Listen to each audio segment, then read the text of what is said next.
Thunder crawled over the canyon like a beast too old to sleep, dragging its claws across the sky.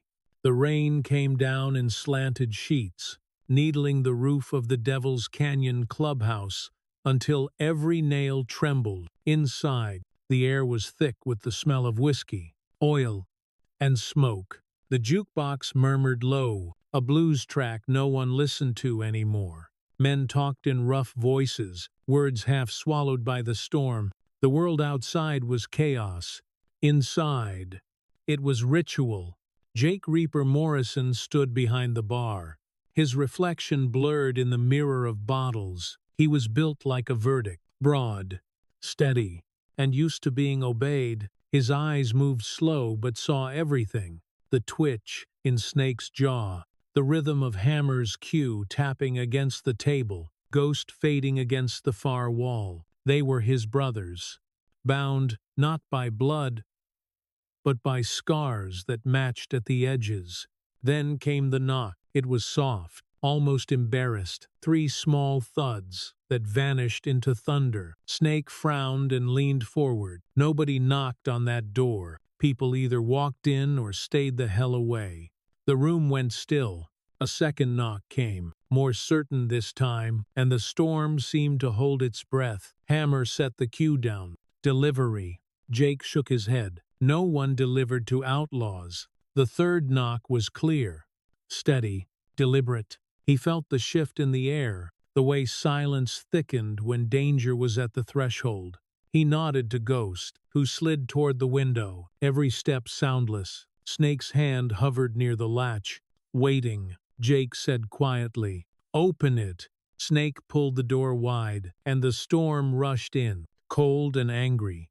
In that doorway stood a little girl, drenched to the bone, hair plastered to her forehead. She was clutching a pink blanket torn along one edge. Rain ran down her face, carving through the dirt on her cheek. The bruise under her eye was a dark bloom, purple against pale skin. No one spoke.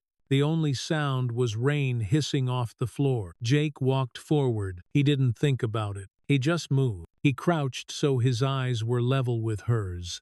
Up close. She looked too small for the weight she carried. "What's your name?" he asked. "Emma," she whispered. Her lips trembled. "Emma Martinez." Snake muttered, "Jesus. Call the cops." Jake didn't even turn. "No cops."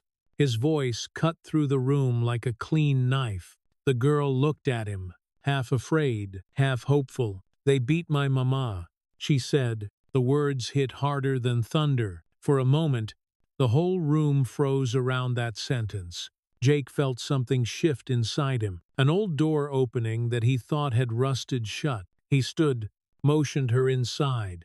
"Come on." Emma hesitated, then stepped over the threshold. The door closed behind her, shutting out the storm. Warmth hit her face. The smell of smoke and leather filled her lungs. She kept her blanket close like it was armor. Jake peeled off his cut and hung it on the chair, letting her see the man under the colors. "You did good coming here," he said.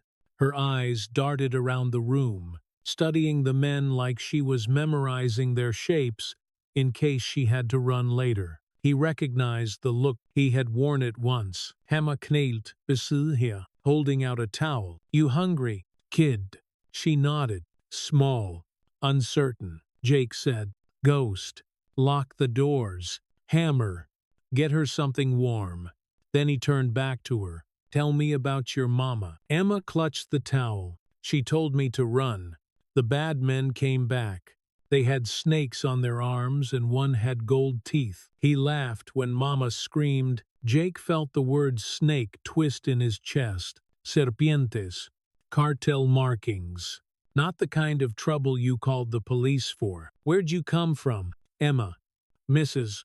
Garcia's house." She said, "If I'm scared, find the loud bikes." Snake scratched his chin. "Smart lady." Emma's gaze dropped to the floor.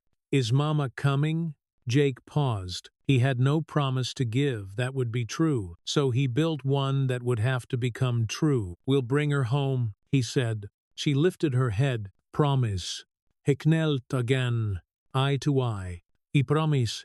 The word felt like a weight settling across his shoulders, but it was a good weight, the kind that told a man who he still was. From the back room came the shuffle of boots. Doc appeared, white hair slicked back, eyes already scanning the bruise on the child's face.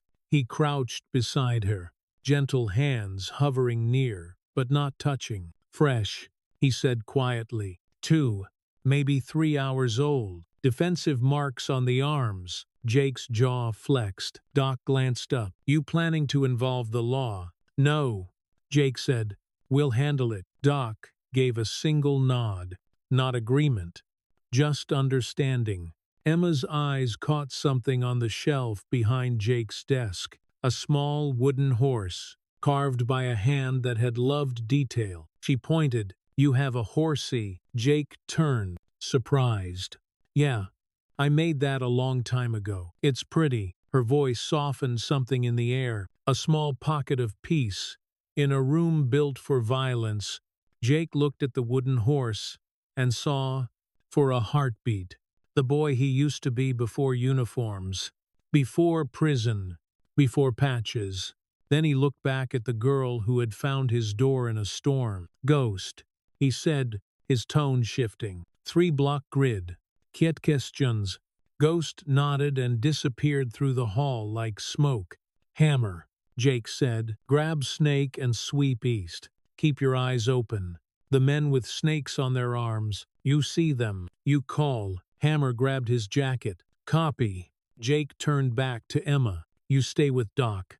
You're safe here. She nodded, clutching the blanket tighter. Her eyes flicked to the window where lightning flashed white. For a second, the bruise glowed purple-blue like a warning light.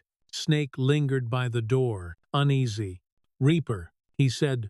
This ain't what we do. Jake's gaze cut to him, cold but calm. It is tonight. Snake hesitated, then gave a slow nod and followed Hammer out into the storm. Jake poured a glass of juice, set it in front of Emma. She looked at it like it might vanish if she blinked.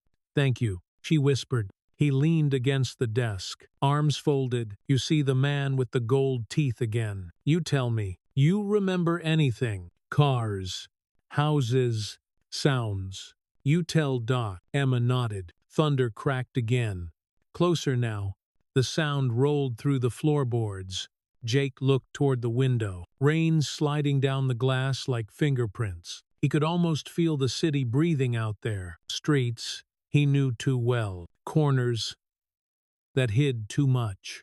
Somewhere in that dark grid, a woman was bleeding, and men with serpent tattoos were laughing. He thought of the promise again, a child's voice saying, "Promise like a prayer." He'd made a lot of bad vows in his life, but this one would hold. Doc stepped closer. You going out there? Jake nodded. She's not alone out there.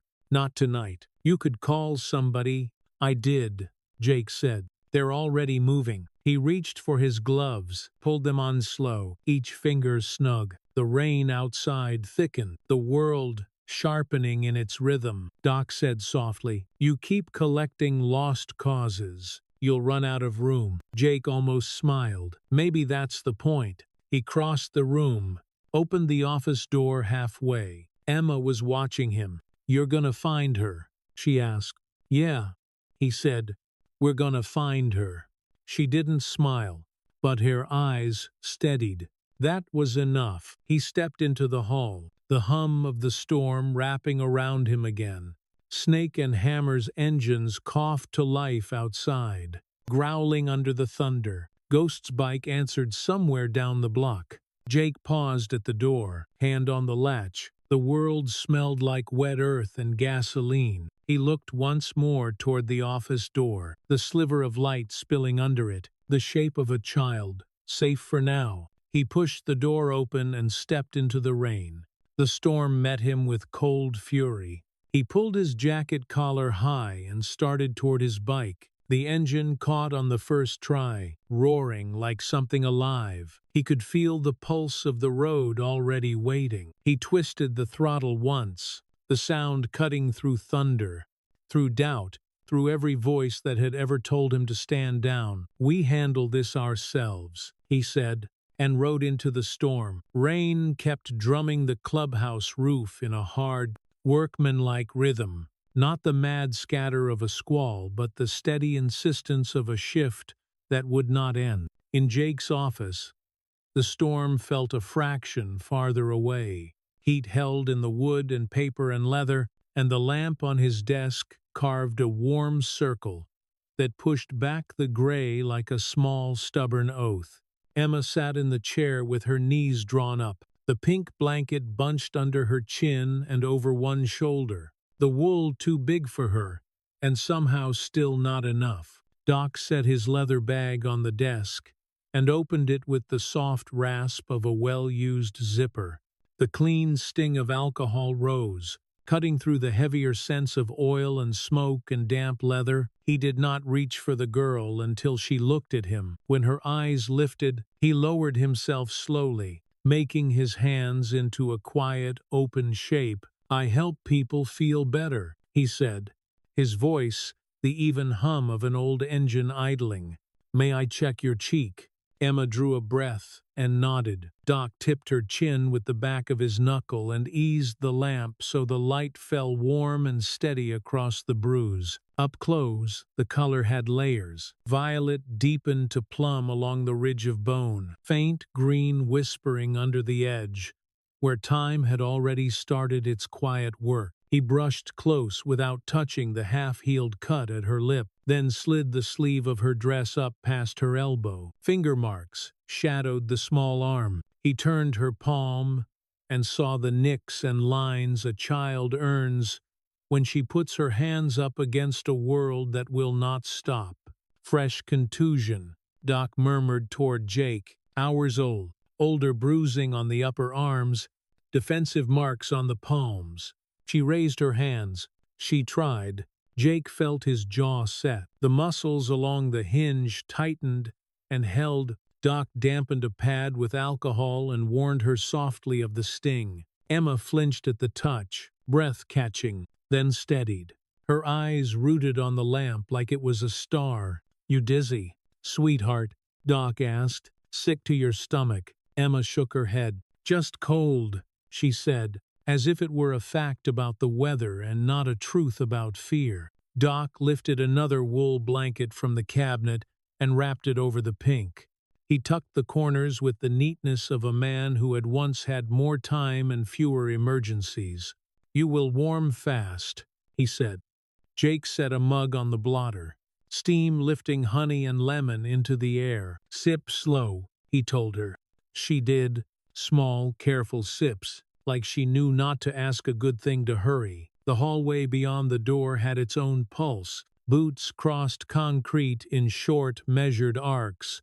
Zippers whispered. Metal touched metal with the soft, decisive sound of tools finding their place. Hammer's voice carried low and clear, a phrase about the scanner, a route called "like a promise," more than a plan.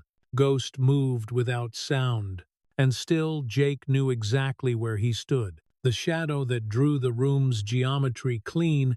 Jake slid the bottom drawer and took out a narrow pouch. Most of the men pretended belonged to some other life.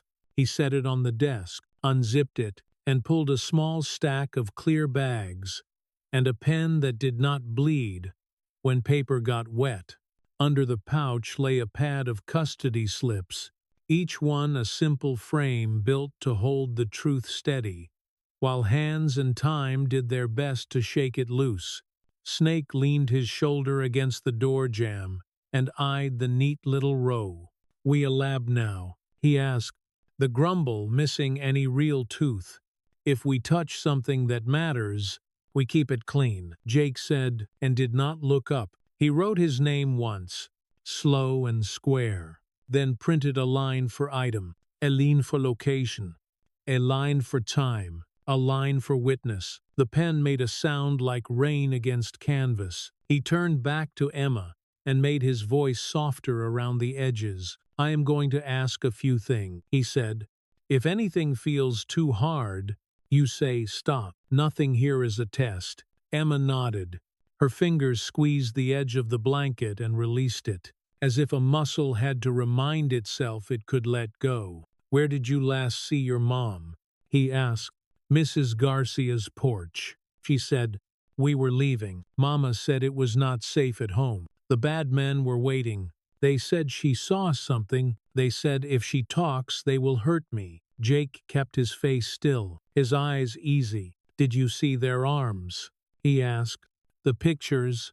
Emma glanced at the ink on his wrist, and then away again, as if the comparison felt like a trespass. "They had snakes," she whispered, "like ropes but with heads, and one had gold teeth." Jake said, not as a question, but as a piece of weight.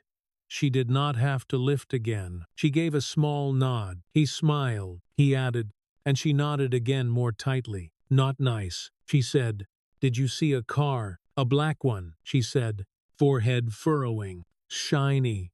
Loud when it went fast, but quiet when it stopped. The man had a ring with a bird on it." She pinched her little finger and traced a circle in the air. It scratched Mama's hand. Jake and Doc traded a look. Rings told stories. Some were vanity, some were membership, some were arrogance in metal form. All of them left mark. "A fence," Emma said suddenly, as if a sparrow had landed on the thought. "Broken fence at the corner." "Which corner?" Jake asked, and kept his voice the same soft wideness of an empty road at dawn. "The one with 3 blue trash cans," she said. "Near the street with the tilted sign?" Jake let a breath go slow. "You did good," he said. "Better than most grown men." "Is she coming back?" Emma asked, voice thin but steady. He did not say maybe. He did not say we will see. He looked at the wood grain running the desk, saw a kitchen in a storm and a fist, and the color of blood under yellow light, saw a boy's name written on a line that meant he belonged to no one. He raised his eyes. "We are bringing her home," he said. "Promise?" she asked. He could feel the old hinge turn in his chest, a sound like an iron gate swinging on a memory. "Promise," he said, and let the word take its place on his shoulders. Doc hovered near the girl. A square, reliable présence, the bite of alcohol and mint, a small bright note in the office air. The wooden horse caught the lamp again, throwing a little amber back into the storm like a candle in a window. Jake stepped into the hall. The temperature shifted down, the air raw with rain. Hammer was tightening gloves. Ghost adjusted the radio with tiny clicks. Snake rolled his shoulders and set his collar. "You sure about the no cops?" Snake asked. "Get her now," as if the question had scrubbed itself before it left his mouth. "The wrong ones will get her killed," Jake said. "The right ones will not come fast enough." Snake turned that over once and nodded. "Grid," he said. "Grid," Jake said. "We start at the leaning sign she marked in her head. Look for blood, drag, scuff, fibers. Ask careful. Do not spook anyone who might want to help us and is afraid to know it." Snake's eyes flicked toward the pouch on the desk. "You and your tidy science," he said with a short exhale that was not quite a laugh. "We cannot afford to be sloppy," Jake said. "Not when men like these keep both cameras and cash." "Since when do you lecture?" Snake asked, and there was something like respect hiding under the tease. "Since a kid knocked on our door," Jake said. He went back into the office for a breath. Emma watched him cross the small space as if each step were a promise being made and cashed at the same time. "If you remember anything later," he told her, "Doc has paper and crayons. Draw it for him. Draw exactly what you saw. Every line helps." She lifted her chin. "I am good at drawing," she said with a shy certainty that broke his heart a little even as it steadied him. "I bet you are," he said. "Draw like you are telling me where to walk." He caught Doc's eye. "You call me if anything changes." Doc raised 2 fingers. "Bring the mother back fast," he said. "The girl needs to see that door open." Jake's hand hovered for a moment over the bottom drawer, where a small metal box held tags and a name, and the weight of a father lost to a different kind of violence.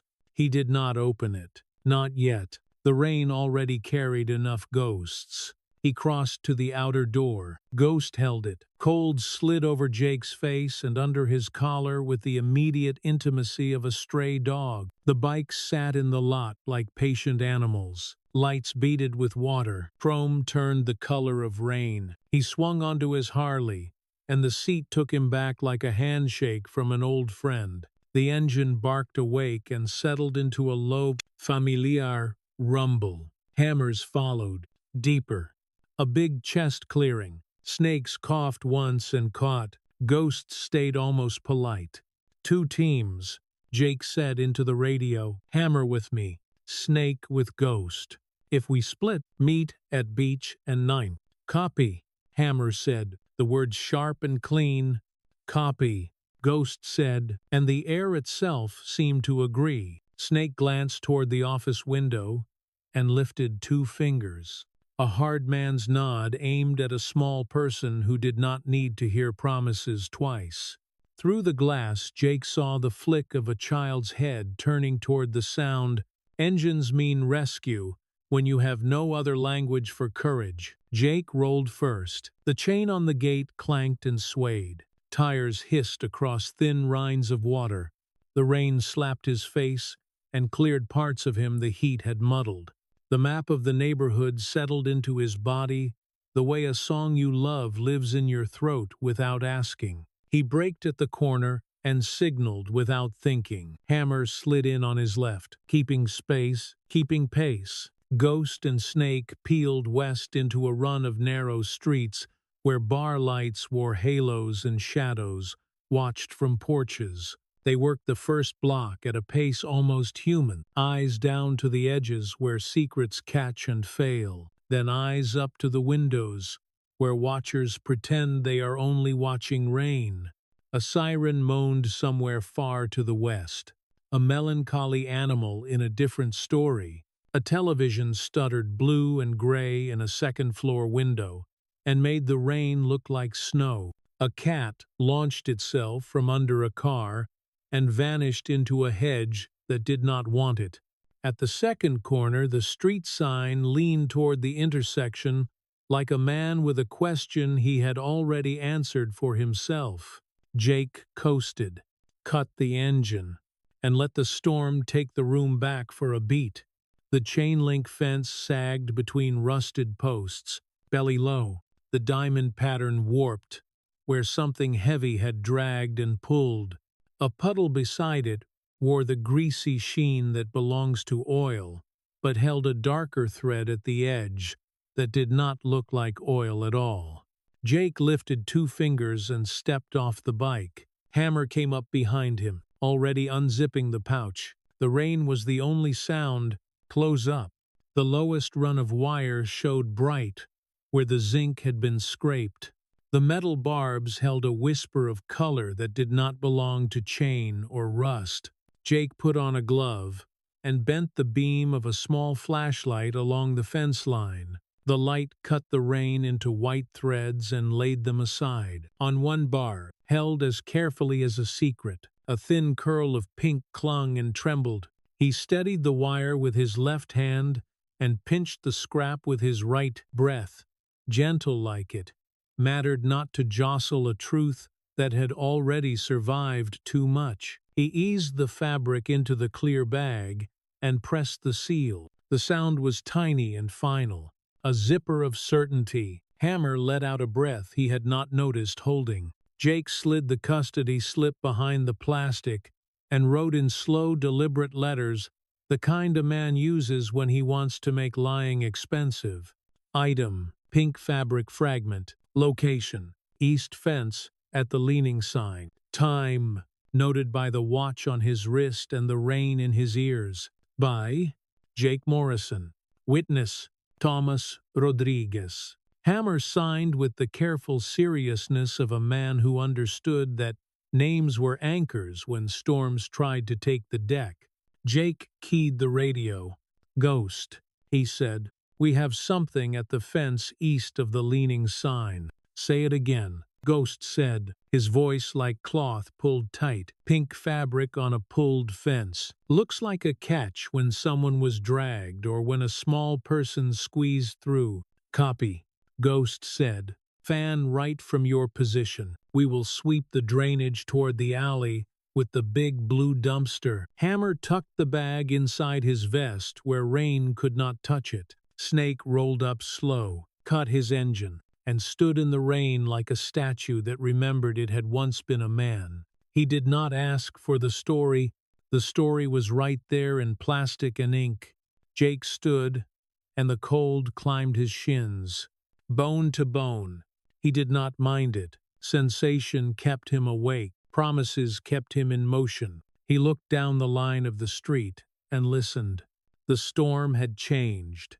It no longer felt like weather. It felt like a clock. Let us move, he said. They moved east, engines lighting and settling, into rain that began to sound less like water and more like time being measured. The storm softened to a fine stitch, a gray lace thrown over the blot. Jake rolled the throttle down and let the engine settle into a low breath at the mouth of the alley. Behind him, the fence with the pink thread was a page turned but kept under a thumb. Ahead, small houses hunched under rain, paint worn thin, porch rails bent like stiff fingers. The leaning street sign slanted into the intersection, eavesdropping on the neighborhood's secrets. He raised 2 fingers and moved forward. Hammer kept even with his shoulder, the scanner murmuring small bursts of static under his vest.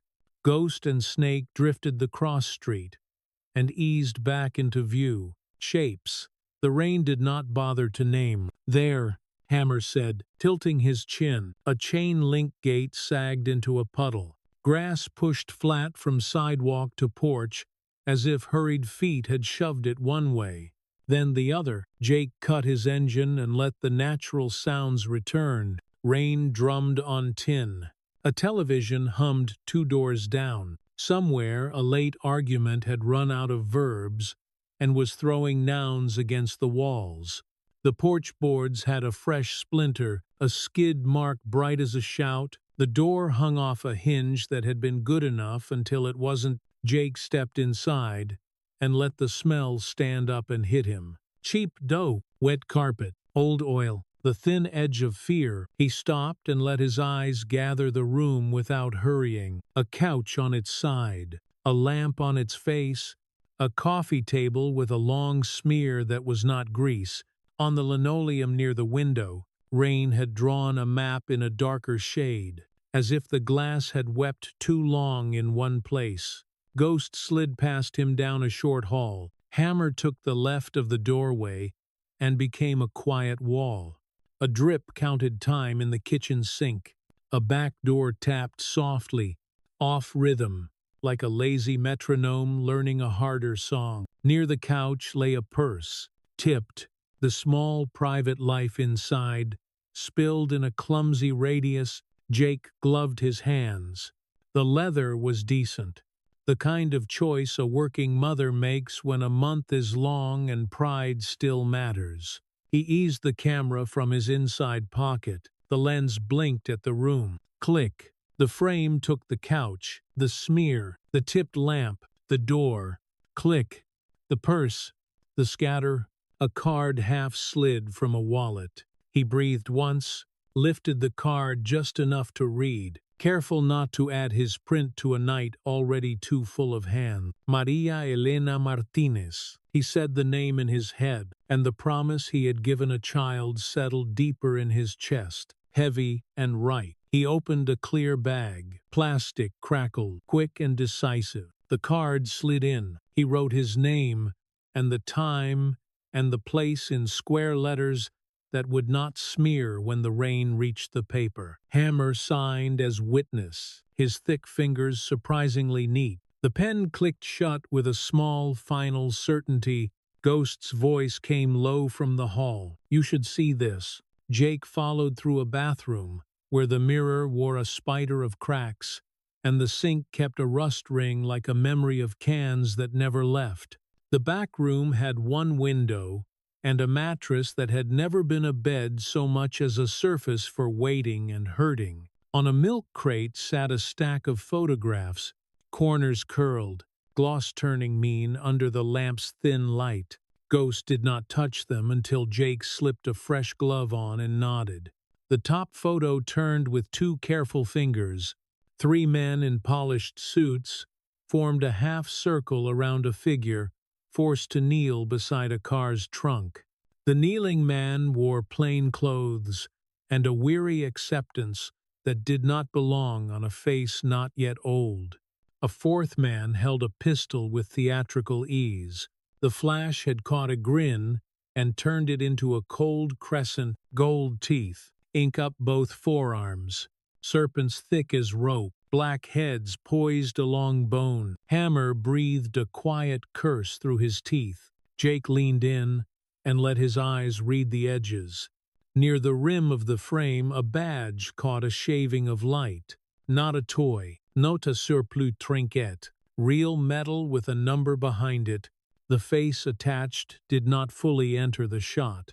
It did not need to. The story was already there. The next photo trapped the moment the pistol came up. The one after froze the moment the pistol spoke. The one after that showed only a body, a half-open trunk, and a ring fallen by a tire. The ring was heavy, carved with a bird throwing its wings wide, as if it had been surprised mid-flight, and now refused to land. Ghost shook a small envelope. More prints slid out, each one a sentence that did not ask for adjectives. Hands gripping a shoulder, shoes braced at the edge of a stain, a license plate in a corner, bright in the flash, before a thumb smudged the number. Jake bagged them one by one, his writing steady on the slips, a scaffold built around truths men would rather throw away.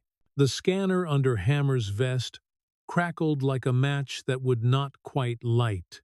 Spanish poured in, fast and chewed by distance. Jake could swim the shallow water of that language, enough to catch meaning when the tide ran low. Ghost listened without moving, stillness making his attention razor sharp. They are talking about the woman and the girl, Ghost said, voice flat because panic wastes breath. They say the witness and the child, they say to remove, they say to erase. The room shrank a breath. The ceiling lowered, the walls took a small step inward. Outside, the rain seemed suddenly louder, as if the sky wanted to drown the syllables before they could reach a door. Jake looked down at the mattress, at the wall scuffs where shoulders had been pressed and heads had been turned, at the shallow groove in the carpet, where a chair had waited to make threats heavier.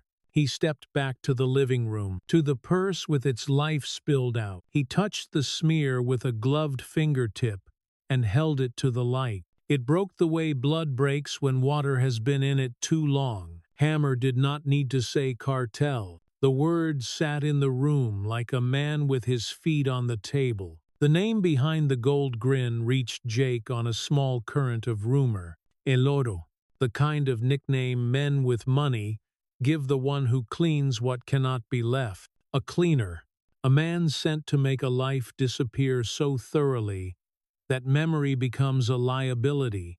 The photographs made that rumor into a file. Jake bagged the purse itself, not because the leather would taut, but because the edges might carry skin, hair, a thread to weave later into a rope. He took one last picture of the room's argument with itself, of the lamp's weak grin, of the doorway that had given no one a fair chance. He stood still in the center and listened as if the walls could breathe a direction into his ear. The scanner spit another burst. A street name hid inside the static and slid out clear enough for Ghost to pin with a finger on an invisible map. It sits too close to Doc. Ghost said, they are steering cars that way. They ask about bikes, they ask about a clubhouse, they ask about a girl. We are done here, Hammer said, already turning his shoulders toward the door. We have enough to move. We call it in to no one, we call it in to us. Jake said. He looked one more time around the wreck. The door sweeps clean arc in the dust. Two deeper prints leading out. Not one. The thin trail the rain had made across the floor, where a window had tried to weep for what it had seen. He took the room in like a man absorbs a bruise. Not because he wants it, but because the body insists on memory. They stepped back onto the porch, careful where boots fell. The gate whispered its small metallic complaint. The street wore a blank expression it had practiced for years. Jake did not grant the lie any comfort. Engines fired. Rain changed shape. Less lace. More curtain. He keyed the private band. "We have a witness execution on film," he said. "A badge in frame. We have a name with a gold smile. And we have live radio asking about a child." "Doc is wrong now," Snake said, calm as a plumb line, which made the words heavier. "Doc is right until she moved," Jake answered. "Wishes do not cover ground. Bodies do." Hammer. Advance and set Ghost at the far corner by the clinic. No one goes past him without wanting their night cut short. Hammer nodded and rolled. Ghost followed. Pale and steady, a drawn line no one would cross twice. Snake waited for Jake. Jake gave the wrecked house one last look, the door hanging wrong, then shut his attention down like a file drawer. He turned into the street and let the Harley climb the line between control and speed. The scanner coughed in Hammer's vest. The words for package and church and exchange drifted through the wet air like bait tossed into a current. Jake filed them away, without letting them pull his focus off the only line that mattered now, which was a clinic hallway and a little girl and a doctor who had spent too many years cleaning other men's mistakes. He took the corners with care learned in youth and sharpened by loss, then with speed where the sight lines stayed honest, then with care again when the street narrowed and windows leaned too near. The city under rain felt like a dog woken wrong. Teeth bared at everything. Lamps smeared into long gold commas. The courthouse clock wore a cloud around its head like a damp halo. Jake moved through it the way a knife returns to its sheath, guided by habit, invisible until it is not. Doc's clinic sat stubborn, in a row of old brick. The sign above the door had one letter dead, one letter dim, and still managed to tell a truth. Ghost took the far corner and became a quiet hinge between light and shadow. Hammer slid past the door and settled where his engine's idle could drown a car's slow roll without drawing more eyes. Snake drifted in and stopped as if a wall had grown out of the rain. Jake cut his engine. Fresh silence fell. Rain on awning. The thin ping of hot metal settling. His own breath, measured and useful. He pushed through the door. Inside, the lamp drew the same warm circle. Honey light resisting gray. The wooden horse on the shelf held its small patient pose. Emma sat where he had left her, shoulders lower, fingers around the mug like she believed in heat. Doc's chair angled so he could see her hands and the door at once. The room smelled of lemon and wool and alcohol, and the kind of quiet that hurts less if you do not name it. Emma looked up when Jake entered. She did not smile. She steadied. He took that gift and answered it with the only thing he owned that mattered. "We found your mother's trail," he said. "We are moving now. You will not be out of my sight." He felt the rectangles in his pocket, photographs stiff against his thigh, and the small weight of a card in a clear bag. He heard again the word that meant erase, the word that turned a child into a problem to be solved by cowards. He stood with his back to the door and looked at Doc, and his voice stayed level because the room needed the line to be level. "They know about the child," he said. Rain threaded the clinic window like thin wire, a soft song that pretended nothing outside could break the glass. Jake stood with his back to the door and let the room settle around him, one careful breath at a time. The lamp poured warm honey over the old desk and the torn pink blanket on Emma's shoulders. On the shelf, the little wooden horse faced the room with patient eyes, a quiet witness that did not blink. Outside, engines waited like held notes. Ghost watched the corner. Hammer measured passers-by without moving his boots. Snake sat across the street in a battered sedan and learned the weather by sound. Doc cleared a space on the desk and laid down a pad and a cup of worn crayons. He placed them in front of the girl like tools at a bench. Emma's fingers hovered over the colors, then chose the blunt black as if certainty must be simple first.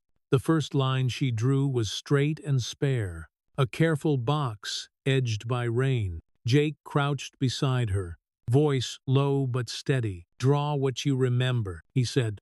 "Not what you fear, not what someone told you, only what your eyes kept." Emma nodded. The blanket slipped off one shoulder, the torn edge ragged as the fence that had caught it. She pulled a second line across the page and added a door a little square above it, then paused and pressed the crayon harder at the corners until the paper took the weight. With quick taps, she set two small squares along the roofline.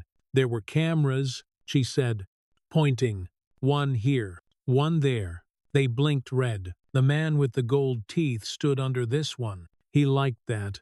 Jake did not look at Doc. He let his jaw set and loosen once like a hinge working in winter. Then he nodded a fraction toward the pad. "What else?" Emma reached for blue and sketched a car. Small, a shadow with wheels. She made a mark where a plate would live and smudged it with her thumb. "It was dark when we ran," she whispered. The flash hurt. The door opened and a slice of wet air slid in.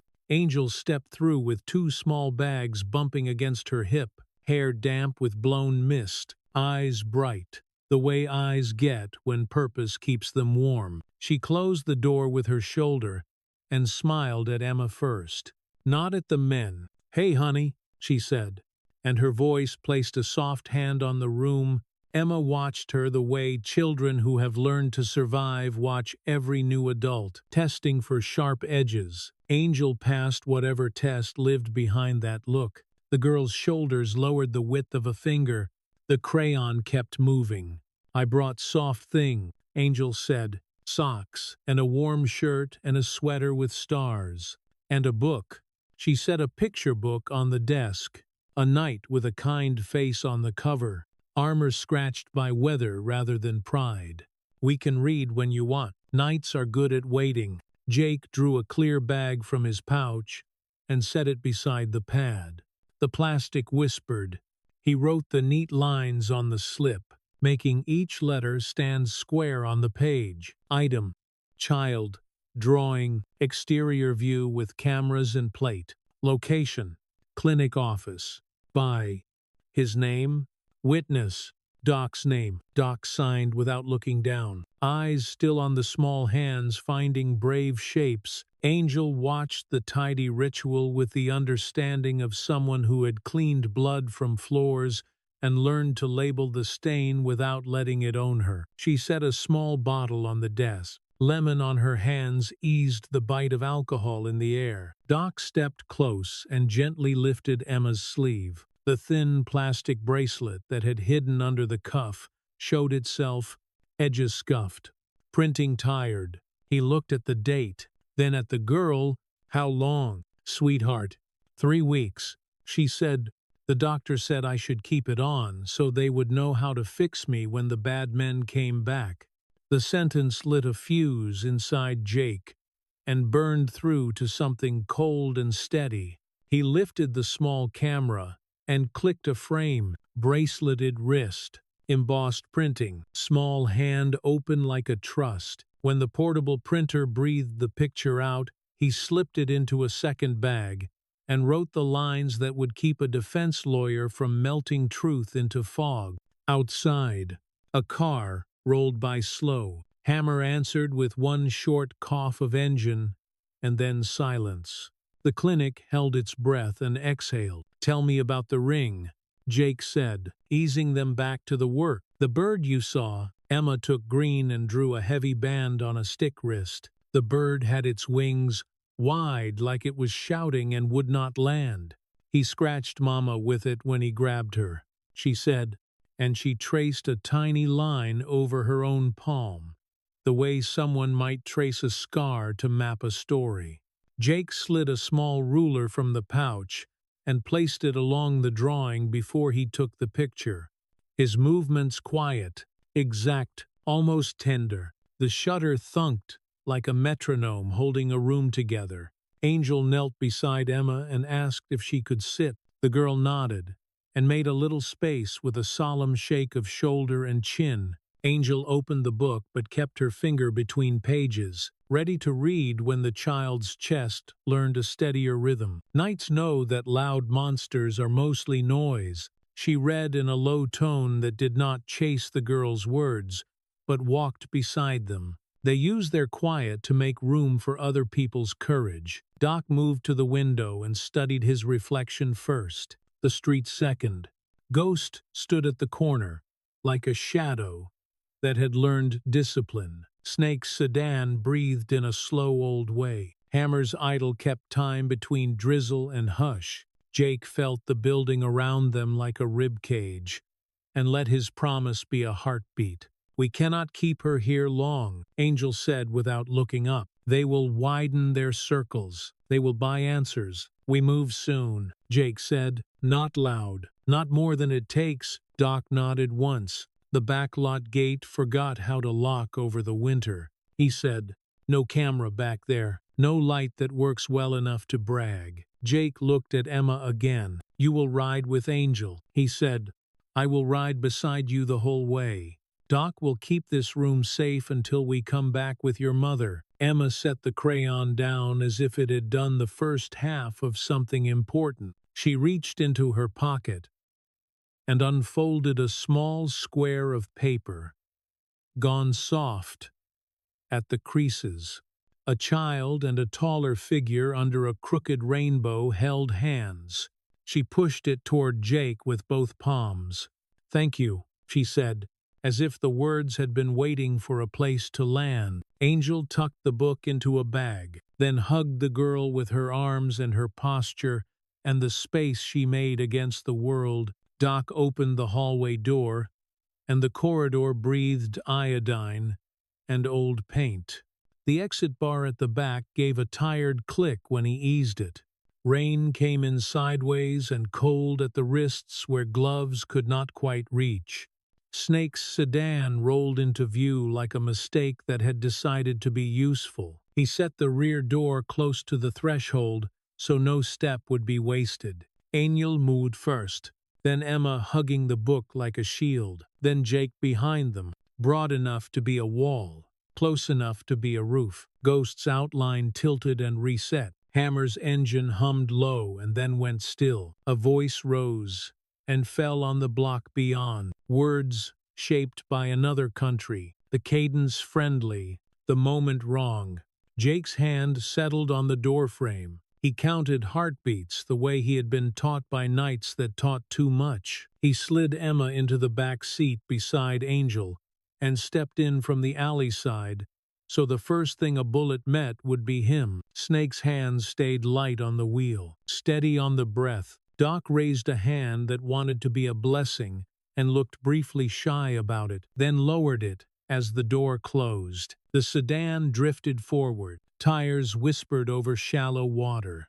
Metal at the sagging gate complained and then relented. Jake watched the mirrors and the dark edges where bad ideas like to stand. He watched for a grin that did not belong to this weather and for ink that might flash when a sleeve got lazy. He watched like a man whose name lived on a line beside a child's drawing and could not afford to let the ink dry the wrong way. Angel opened the book again and read quietly. The night lifted his shield, and the road made a little room for the people who needed it most.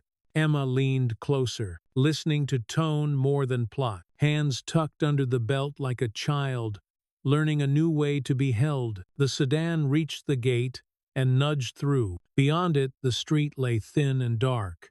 That was when Jake heard the sound he did not like, a sharp two-note chirp that belonged to nothing natural. He turned toward it and saw a shape loosen itself from a deeper shape near the fence where shadows should have stayed asleep.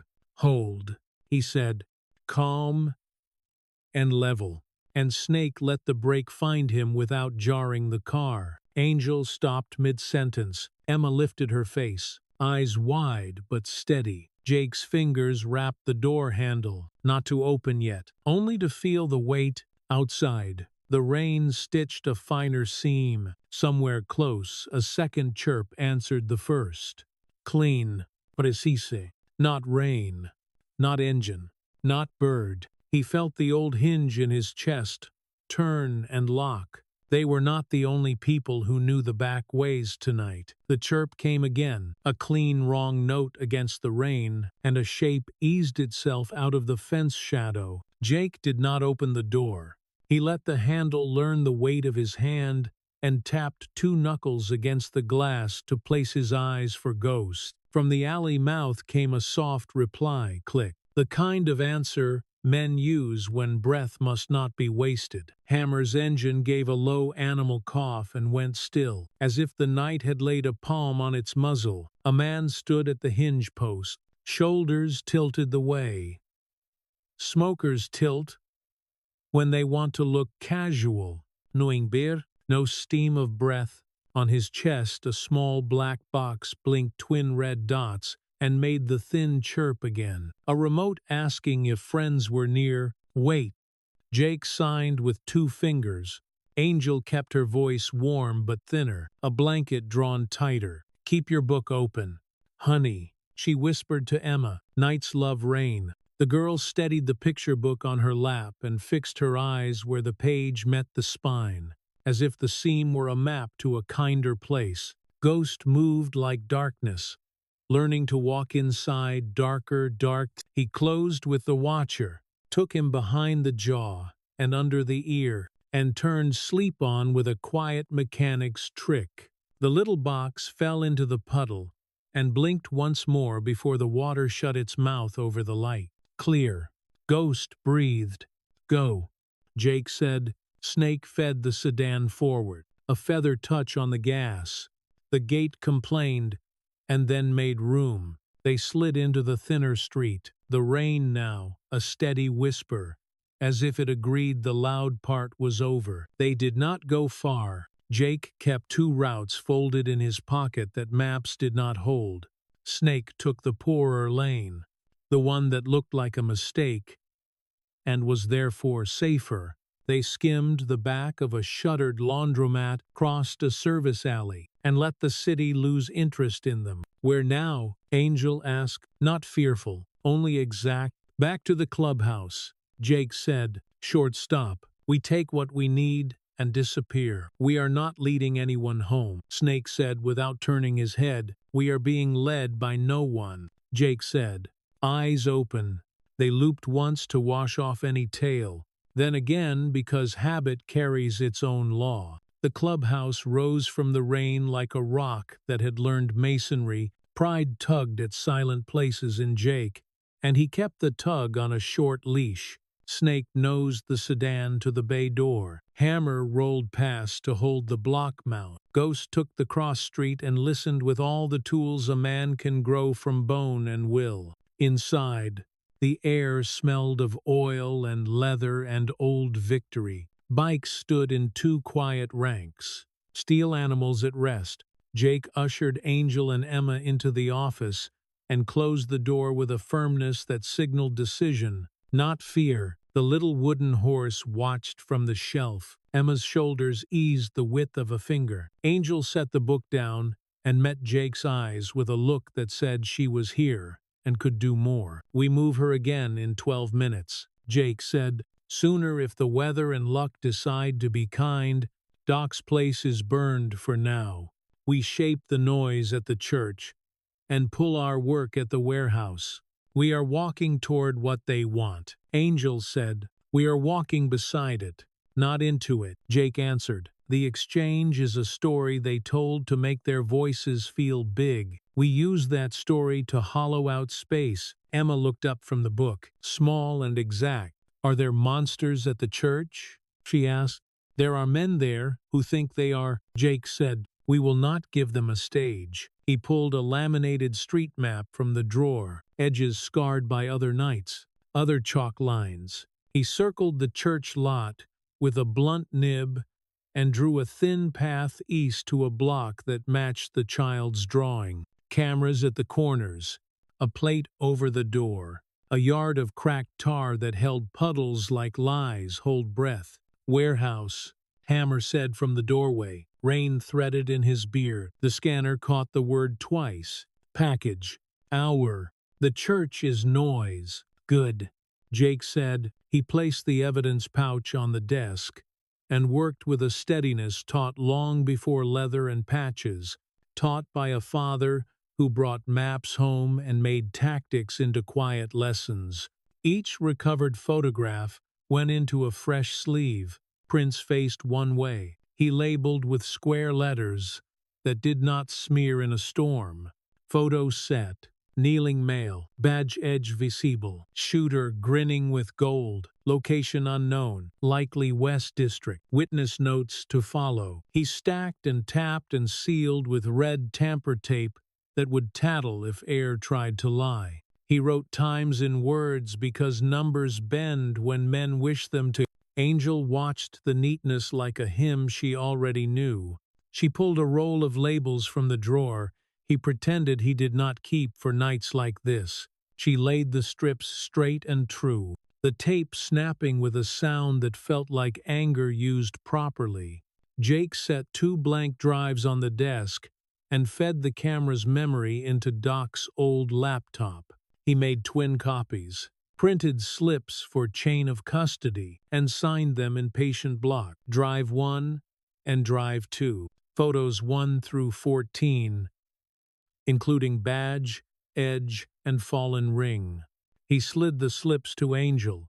Seal them. One goes with Emma's drawings. One goes in your boot. Angel sealed and wrote without flourish. 1, 2.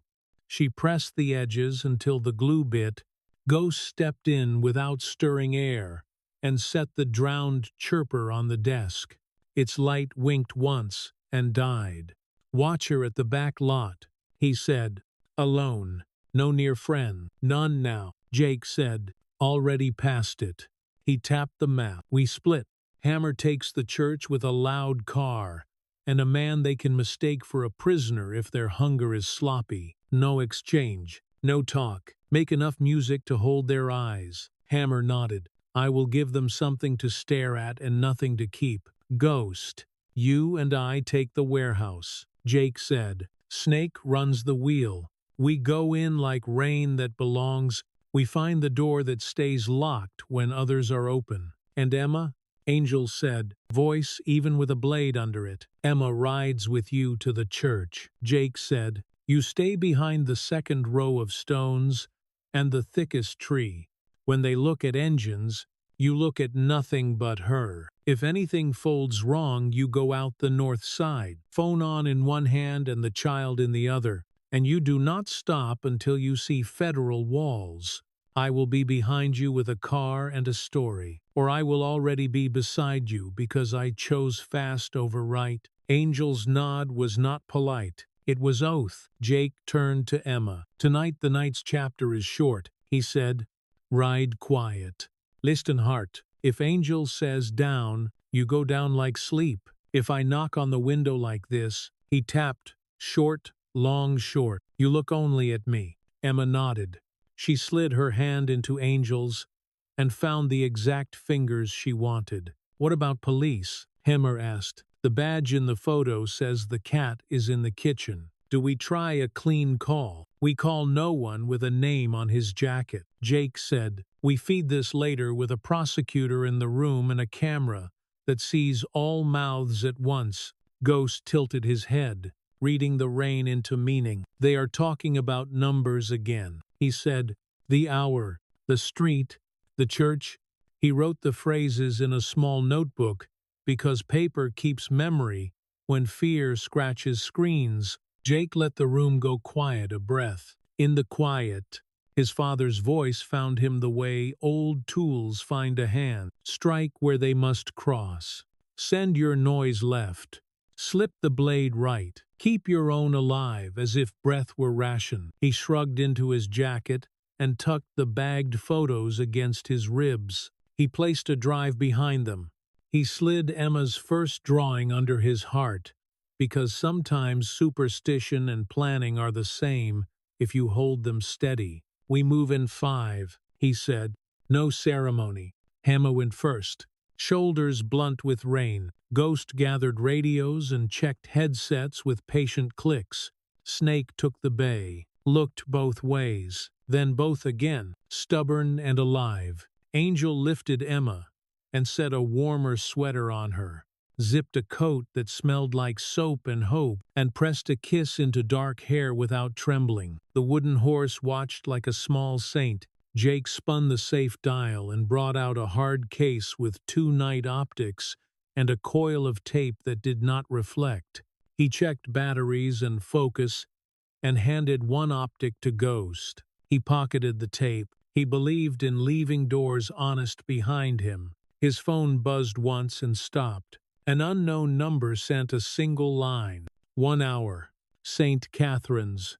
Bring the man. We bring the woman. Jake felt a thin satisfaction that he only allowed when an enemy wrote a confirmation for him. He set the phone face down. Angel did not ask. She already knew the weight of a screen turned away. Move, Jake said. They used the service exit, a low door into a narrow lane. Rain found slick patches and made truth of them.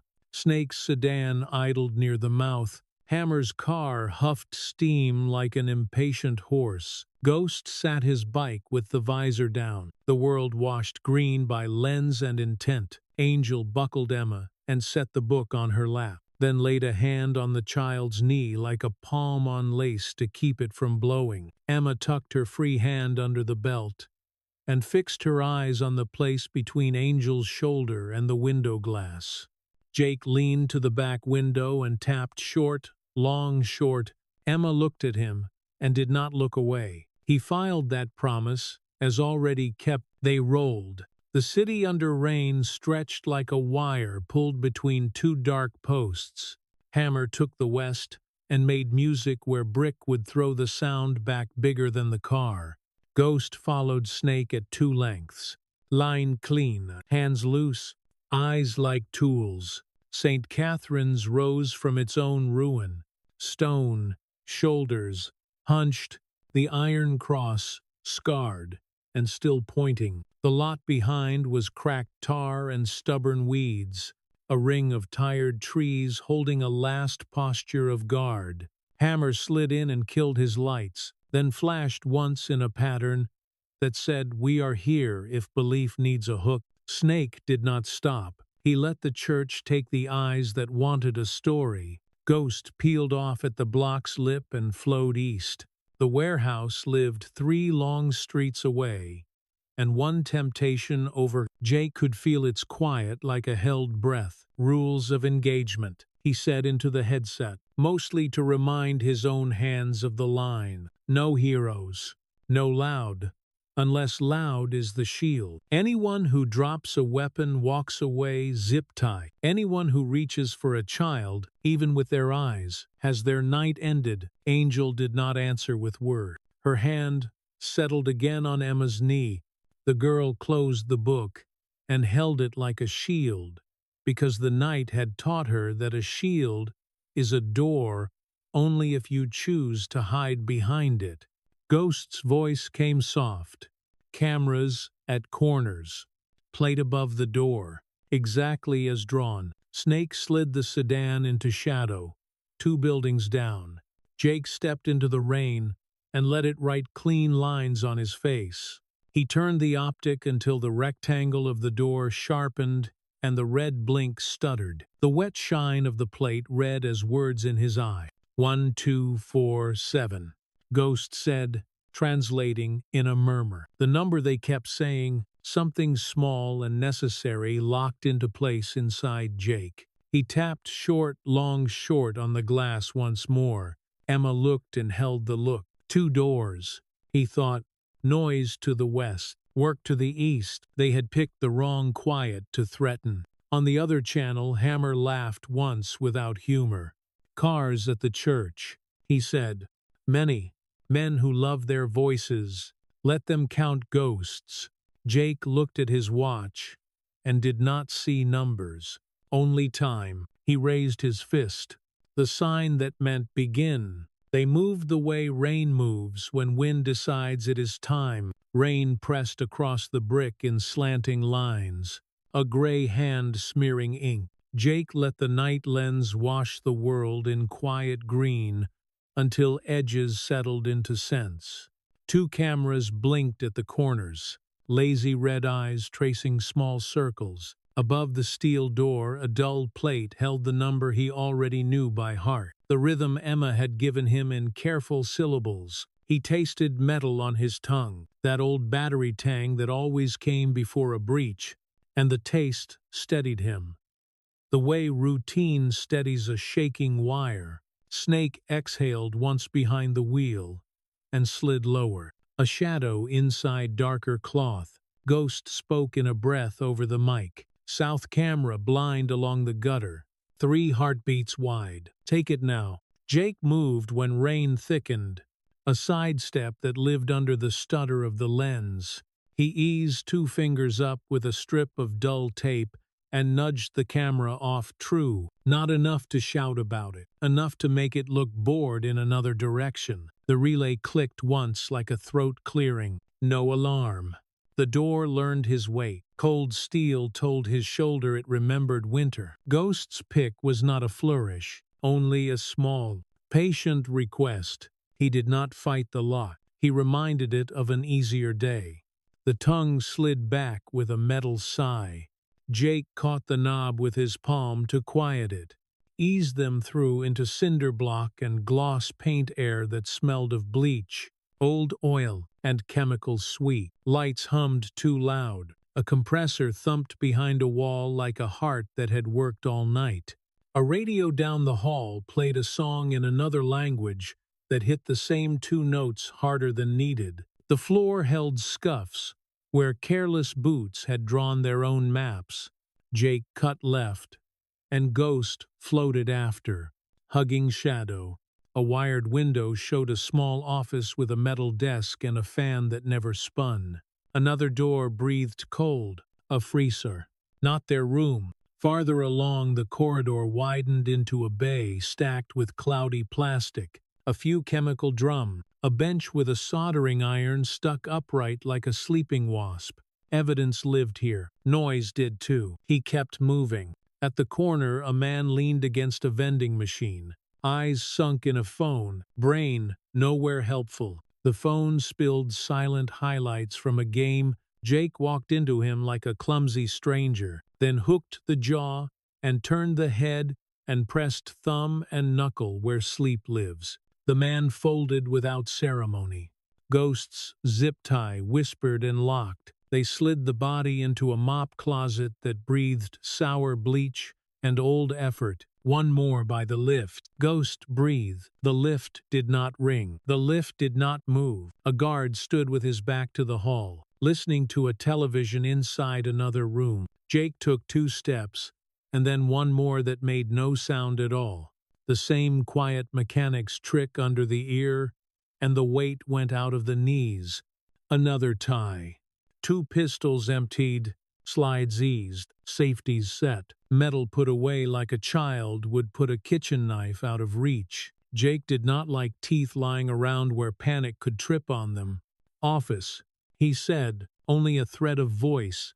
Ghost kissed the alarm pad to sleep with a small magnet and opened the wired door. Jake moved through drawers without riffling, fingers reading the room as much as the paper. Cash counted by a hand that trusted paper more than code. a ledger written in a clumsy disguise, Polaroids curled at the corners, cheap film-keeping faces that did not want keeping. He did not look long. He bagged and labeled photo set, office drawer, faces, and marked location to confirm, time written in words. He signed the little line like a man sheathing a blade. On the wall, the spine of their vision blinked, a black recorder with a green pulse. Ghost already had a small drive ready. Jake lifted the lid, found the port, slid the drive in like a tidbit into the mouth of a shy animal. The copy bar crawled. He felt seconds without seeing them, his pulse marking what he refused to watch. Above them, footsteps moved. Not careful, not worried. A chair scraped, metal on metal. A chain tapped a leg. A voice whispered, the kind that bruises more than a shout. Jake's jaw went hard, and then he made it soften again. Hands that shake at the wrong time make bad choices. Copy done. Ghost breathed. He sealed the drive with red tamper tape, printed a slip from the pocket printer, and handed both into Jake's palm. Jake wrote, Warehouse System, West Block, tucked the drive behind Emma's drawing inside his jacket, and pressed the tape edges down until glue bit, no room left for later lies. Stairs at the end. Ghost said, hand raised, head cocked. He separated sound into threads, the way a careful woman unknots jewelry. One in the room at the top, maybe one more. A television, a laugh without a joke. The scrape again. Jake eased the stair door. The hinges were the kind that got fed once in a forgotten year. He put his pressure near the pin, not the edge, and the door opened. A hand span without complaint. Ghost went high along the frame. Jake went low, body shrinking the world to what he could control. The hall upstairs was narrow, a tired runner rug ground thin by boots. 2 doors. One cracked with blue light breathing out. One shut hard with grease smears around the knob where dirty fingers had asked it to open again and again. The voices lived in the open room, the match calling itself a goal in tinny celebration. A woman's breath lived behind the shut door, a paper whisper that people miss when they have never been taught to hear it. Jake had been taught by nights without mercy. Ghost pointed to the shut door and raised 2 fingers. Jake nodded and lined himself at the open one. His hand counted down the old way. 3, 2, 1. The change came like weather. Ghost's door swung. His pistol coughed once into the chest of a man who had just started to lift a radio, then coughed again to break an ankle and convince breath to stay quiet. Jake drove through the open room, shoulder into the man with the remote and the wrong laugh, bounced him off the chair arm, and put him down with a simple strike. A rookie cop would call too much, and a veteran would call just enough. The television shouted for a score, with nobody left to applaud. The shut door held 3 bolts, the kind men add when they trust neither friends nor luck. Ghost worked the top with a rake, the middle with patience, the bottom with a wedge. Jake felt each bolt through the wood as if the door were a drum and he were counting time. It gave up, not to force, to inevitability. She sat in a plain office chair with tape across her mouth, rope at wrists and ankles, and a ring of bruises on the arms where hands had decided she would not move. Her eyes were open and steady, in a way that makes men ashamed if they can still feel it. A small cross on a fine chain lay bent against her throat, nicked where someone had taught it to bow. Maria Martinez saw Jake and saw the night behind him, and let out enough breath to prove she had not broken. Jake put a finger to his lips, not because she would scream, because he could hand control back to her with a small choice. He cut the tape with a blade, kept sharp for honest reasons. He freed wrists and ankles without letting rope snap and bite. Ghost stood at the corner, pistol steady, ears drinking the hall. "I have your daughter," Jake said. "She is safe with someone who will keep her safe. We are leaving." Leaving sounded to her like a bedtime story that never came true. She pushed to stand and her legs forgot. Jake caught her before the floor did. Heat under bruises bled through the fabric into his fingers. Small cuts along the wrists told of rope and time and stubbornness. He swallowed what rose and let it burn him into calm. "Can you walk?" he asked. "I can leave," she said, not bravado. Fact. Footsteps in the hall, not casual, not alone. Ghost gave the smallest sound a throat can give. Jake moved Maria behind the door and set her hand on the knob so her body would remember it could open a thing on its own. He stepped into the angle where ribs would come first. The first man through met a lesson instead of a greeting. Jake drove the heel of his hand into the ribs, stepped, turned the body into the wall, stripped the gun from fingers the way a father might take a toy from a child, headed to the stove, and slid the weapon aside with his boot. The second brought his pistol up without aim, and Ghost's cough ended the idea. Quiet returned like a curtain. "We go," Jake said. They moved in a line built from quiet, down the narrow hall, through the door that had learned to swing without complaint, down the stairs, Ghost first, Maria between, Jake last and largest, shoulder-catching corners so the woman did not have to. The vending machine hummed the same two notes. The mop closet kept its bargain. At the bay door, Jake set his palm on Maria's shoulder, not to hold her, to slow the world so her breath could match it. He cracked the door with 2 fingers. Rain answered that the street was empty and loud all at once, which is what streets are when danger is close. Ghost murmured to Snake, "Roll slow, 2 counts." Then, "Wait." The sedan slid into the alley mouth like a patient animal, engine practicing good manners. Jake helped Maria into the back seat. He tucked a coat across her lap that smelled like clean cotton and Angel's lemons. Her hand found the coat and held it like proof. He turned back to Ghost. 10 more heartbeats. "Office," he said. "Ledger. Ugly pictures. Recorder box." Ghost nodded once and went, a blade disappearing back into its sheath. Jake held the door with his left hand and rested the right near steel without picking it up yet. Maria watched him the way someone watches a bridge while they cross it. "Your daughter drew the cameras," he said, "because small, true things are ropes back to air." She drew the plate above the door. She drew a ring a man wore. "That helped us. She has always seen what adults miss," Maria said, each word checked for hook. Then her eyes sharpened. "You promised her." "I did," he said. Ghost returned with the black recorder, the ledger, and a stack of pictures he refused to look at with either eye. He slid into the seat, sealed the box with red tape that would tell on any hand that tried to lie to it, and set his breath back to metronome. "Now," Jake said. Snake moved. 2 quick turns and a slide under a tired light. Rain eased, as if even weather wanted this part done. On the other channel, Hammer laughed without humor. "Men at the church," he said. "Many. Engines like dogs who want to be wolves. They have a bag over a head, and they love their own theater. They are trading with themselves and counting shadows."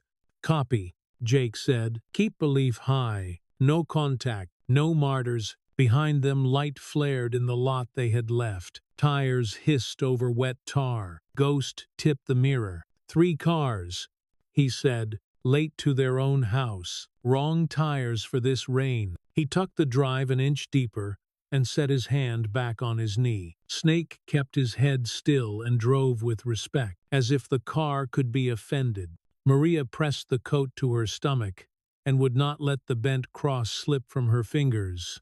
The street widened into a small valley with no walls, and a fresh set of headlights eased in from ahead, like they had known the route all along. They were not alone between doors anymore. Jake tapped the window in the rhythm he had given Emma, and felt the promise answer from another block. The way an oath can travel like current, Angel would be tucked behind stone by now, counting breaths, letting engines talk to themselves, saving motion for when it mattered. He lifted the optic and let green make the world simple. The new car ahead slowed, window gliding down with the kind of confidence bought with other people's fear. A man leaned out and smiled, a smile full of easy money. Gold flashed where teeth should have been ordinary.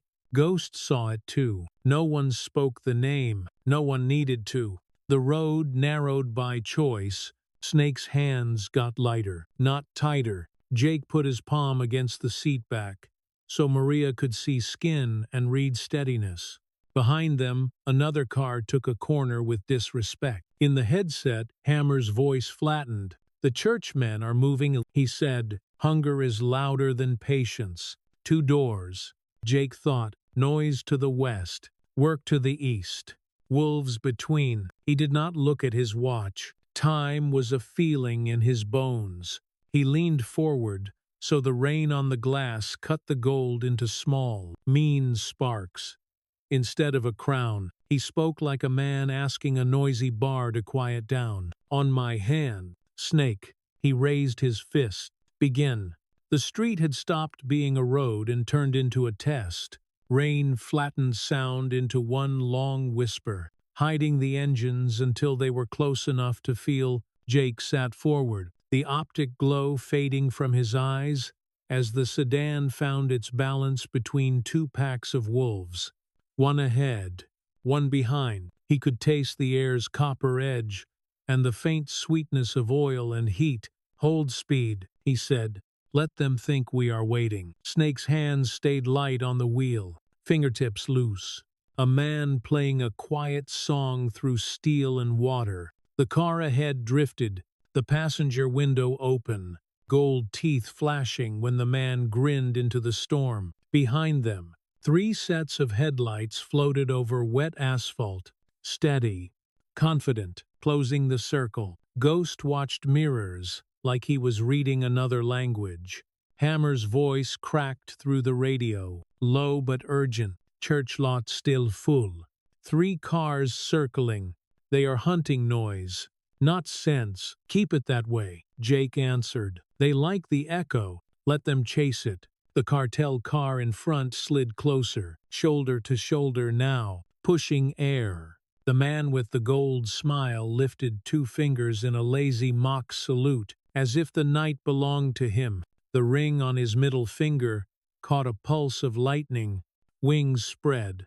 A bird frozen in gold. Emma's drawing made flesh. Jake didn't look away. Ghost's whisper came measured. "We cannot outrun 4 engines. We outthink them." Snake grinned without humor. "Thinking I can do. Just tell me what shape you want it in." "Gravel," Jake said.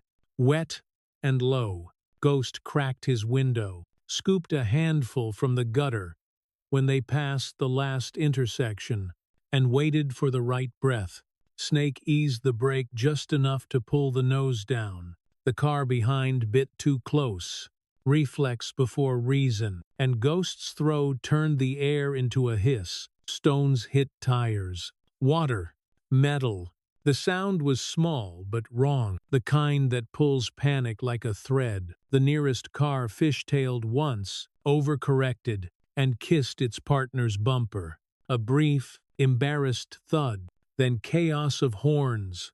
"Now," Snake said softly. He slid them sideways into a narrow alley, headlights off, rain washing their tail clean. The cartel's lead car overshot, momentum carrying pride too far. The grin vanished in the mirror as their brake lights stuttered and died behind the curve. Ghost looked back once, counting breaths. 2 down, confused. 2 still hunting. Jake touched his shoulder. "Stay with it. The night listens better when we whisper." The alley spat them out near a storage yard. Chain link fence sagged like old skin. Padlock already rusted in half. Snake nudged the bumper once. Gentle persuasion, and the lock surrendered. Inside, puddles reflected half a dozen burned-out lights. A shadow moved by the trailer. Jake's hand went to his weapon before the shape raised both palms. Hammer stepped into the spill of their headlights, soaked to the bone. Hair stuck to his forehead. "Bought you some quiet," he said. "The church dogs bit each other's tails. They think they cornered ghosts." "Good," Jake said. "Stay close." Hammer thumbed a switch on the trailer wall. The last floodlight died with a small electric sigh. Darkness returned, loyal and honest. They moved again, engine low, slipping through the yard and out the far gate. The city opened like a wound, wet, breathing, unaware. Behind them, the distant shouts of men echoed into confusion. Ghost checked the side mirror. "Bought us minutes. Then let's spend them well," Jake said. "Doc's clinic," he told Snake. "Back door. Angel will have the lights waiting." Rain softened, as if it, too, was out of breath. The car rolled through 2 turns and a stretch of broken asphalt. The clinic sign flickered its weak blue cross. Snake pulled up behind the building, nose toward the alley mouth. Doc opened the door before they could knock. His eyes took one look at Maria in the back seat and widened without surprise. He stepped aside and led them in. The smell of antiseptic cutting through the street's decay. Jake guided Maria down the hall. Her steps were soft but deliberate, each one rediscovering ground. At the far end, the door opened again. Angel entered with Emma held close beneath a blanket. The child broke free first, small feet slapping the tile. Maria dropped to her knees before she meant to, arms opening, breath leaving in a sound too old to be a cry. The cross at her throat clinked against Emma's hair. For a moment, nothing else existed. Jake stood back, his hand finding the door frame, the wood steady against the tremor he refused to name. Promise kept, he told himself, but promises kept often cost more than breaking them. Ghost wheeled in the evidence cart, setting the sealed recorder box, the ledger, and the Polaroids in a precise line. Red tamper tape gleamed under the overhead light. Jake signed the chain slips in his neat block letters. Time written in words, never numbers. Ghost handed him the copy of the drive. He tapped it once, a ritual of completion. Doc worked in silence, cleaning cuts, pressing gauze, wrapping ribs. His movements carried the grace of exhaustion. "The bruises will fade," he said, not looking up. "The kind that live under skin will take longer." Angel stod beside Emma, showing her how the tape closed soft over skin. Emma noticed the small wooden horse on the windowsill, the one Jake had carried too many miles. "You have one here too," she said. "Sometimes you carry the same small truth into every room until the room learns it." Jake answered. Ghost's phone buzzed once, encrypted tone, short and sharp. "Same number," he said.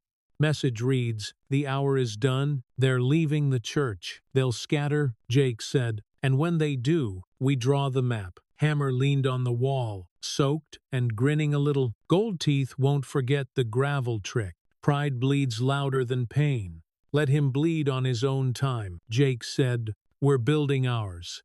He pulled his own phone, scrolling to a number saved under no name. When the call picked up, the line hummed with distance and old loyalty. "Reaper," Tommy Steele said. "You start a storm or catch one. They're hunting children and calling it business." Jake said, "I'm asking for witnesses, not mercy." Steele laughed, the kind of laugh that carried memory instead of joy. "The iron wolves still ride," he said, "but this road's bigger than your county." "Then make it smaller," Jake replied. "Bring your eyes and your engines. I'll call the wild cards next. Tell them it's not about favors. It's about remembering what we were built for." The line clicked off. The rain had stopped trying to be dramatic. It simply fell. He turned to Angel. "We split the evidence. Ghost keeps the copy. You hold one drive, I take the rest. 3 truths in 3 hands.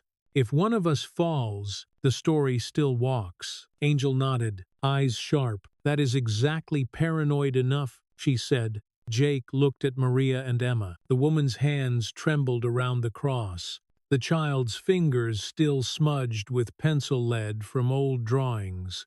You are safe for tonight, he told them. Tomorrow we start making it true for more than one family. Doc glanced up. That sounds like a war, he said. It is, Jake answered.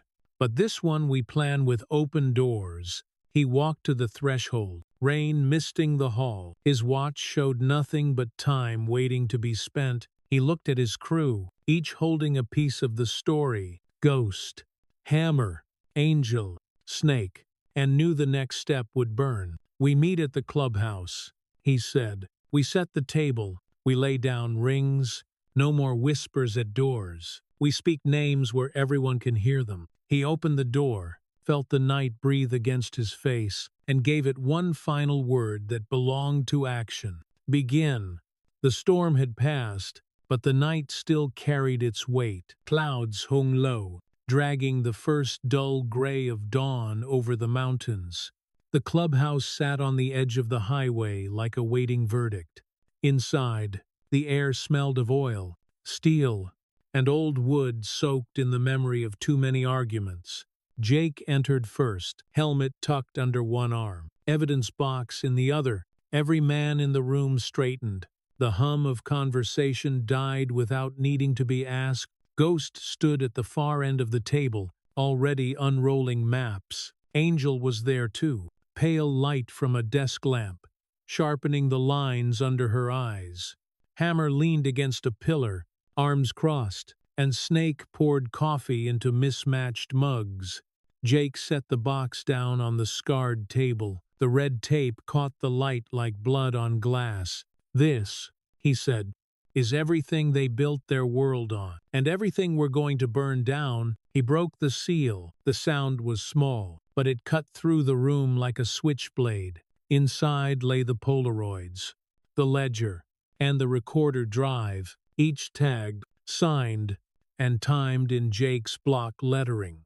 Ghost hooked the drive to a small projector. A wall of static blinked, then the image appeared. A man on his knees, a shadow behind him, a serpent tattoo curling around the hand that held the gun. Nobody spoke. The next frame showed the badge, number clear, gold teeth flashing above the body. They recorded their work, Jake said. They made trophies out of people. One of them was a cop, one of ours.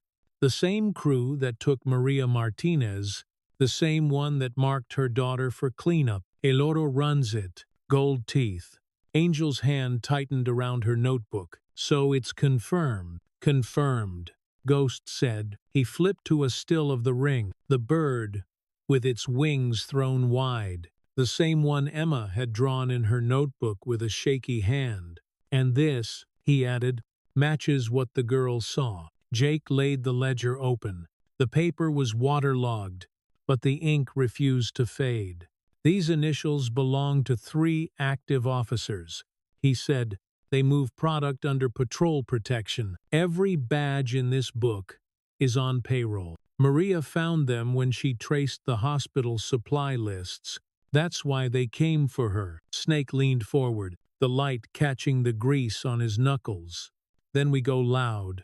Not yet, Jake said. Loud gets you justice for a night. Proof lasts. Angel spread 3 maps across the table. Their routes cross here, here, and here, she said, pointing with her pen. 2 fronts disguised as church charities.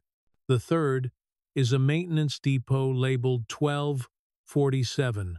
Jake recognized the number immediately. Emma's whisper. The last thread. That's where we start, he said. But we don't blind. Ghost nodded. Iron Wolves are on the road. Tommy Steele brings 6 bikes and a van with gear. Wildcards have drones and uplink feeds ready to broadcast everything. Once we go in, there's no silence left. Jake met their eyes one by one. Then we do this by the book. No stray rounds, no civilians. We show the truth.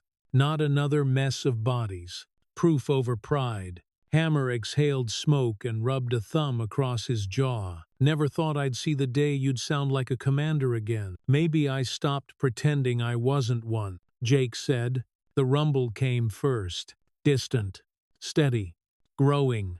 The iron wolves rode in formation, engines rolling through the ground like approaching thunder. When they stopped outside, the room seemed to hold its breath. Tommy Steele stepped in first, silver hair slicked with rain, eyes sharp enough to cut through smoke. "Reaper," he said, voice like gravel. "You still pick fights that should be someone else's." "Not this time," Jake said.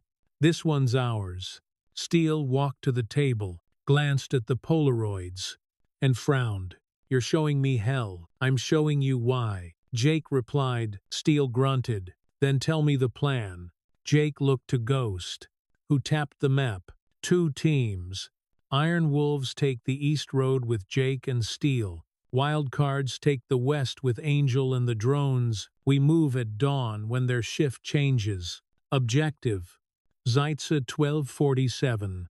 Extract the servers. Stream live proof to every feed Angel set up. And the girl," Steele asked. "She stays at docks." Jake said. "Under guard. Nobody knows she made it home. Not even the wolves." Angel slid a list across the table. "Media trails secured. 3 encrypted mail drops. If anything happens to us, it still goes public." Steele nodded slowly. "Then we ride at first light." Jake picked up the small wooden horse from the shelf, setting it beside the evidence box. The quiet creak of wood echoed longer than it should have. "That," he said softly, "is why." No one answered. They didn't need to. Ghost pulled the chalkboard closer, sketching the strike lines in clean white arcs.